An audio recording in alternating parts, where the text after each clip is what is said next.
दूसरे एक निर्णय में, महत्वपूर्ण निर्णय में, Lakshmi Vilas bank development bank India limited में अमालगमेट करने का निर्णय हुआ है। Development bank India limited, DBIL, ये प्राइवेट बैंक है और 20 लाख डिपॉजिटर्स है। लक्ष्मी विलास बैंक के 20 लाख डिपॉजिटर्स, 20,000 करोड़ डिपॉजिट्स है, 4,000 कर्मचारी नौकरी पर है। इस सबकी सुरक्षा इस निर्णय में है। डिपॉजिटर को अब कोई चिंता करने की जरूरत नहीं, बैंक में दौड़ने की जरूरत नहीं, क्योंकि एक बहुत अच्छे बैंक में जिनका बैलेंस शीट अच्छा है, जिनका कैपिटल एडेक्वेसी अच्छी है, जिनका अंतर्राष्ट्रीय प्रेजेंस है, ऐसे बैंक के साथ उनका विलय हो रहा है।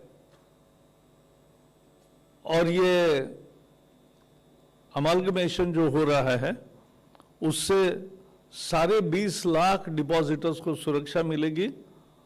अब उनको दौड़ के अपना पैसा निकालने की जरूरत नहीं, लेकिन जो भी निकालना कुछ चाहता है वो कभी भी निकाल सकता है सुरक्षित रीति से।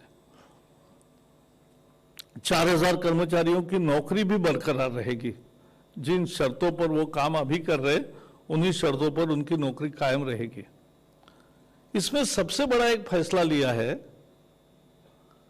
सरकार ने कि RBI को कहा है कि दोषियों को सजा होनी चाहिए। जो बैंक शुरू करते हैं और मिसमैनेज करके या डाइवर्ट करके या कोई फ्रॉड होके जो बैंक डूबने के कगार पर लाते हैं, उनको बख्शना नहीं चाहिए, उनको सजा होनी चाहिए।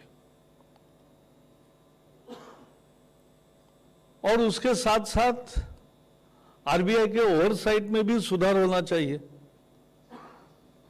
कि इसका समय पर ही पता करना होना चाहिए, लगना चाहिए कि भाई ये बैंक संकट में जा रही है। तो ये संकट का एहसास अगर शुरू में ही होता है तो तुरंत उपाय किए जा सकते हैं। और एक तरह से बैंकिंग सिस्टम में ये जो क्लीनिंग की जरूरत थी, क्लीनअप की जरूरत थी, साफ सफाई करने की जरूरत थी, उसका भी एक हिस्सा है। So Lakshmi Vilas Bank will be amalgamated with Development Bank India Limited, a private bank. The 20 lakh depositors and 20,000 crore deposits are now fully secured. They need not worry, they need not rush. Their deposits are in the best hands, which is a stable bank, a prosperous bank, which has an international presence, which has a very strong balance sheet, which has a capital adequacy. And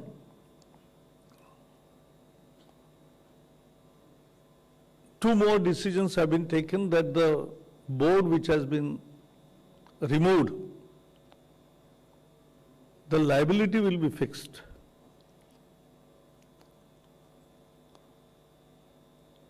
And those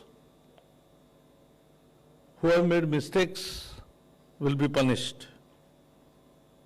And there will be improvement in overall oversight also, so as not to repeat such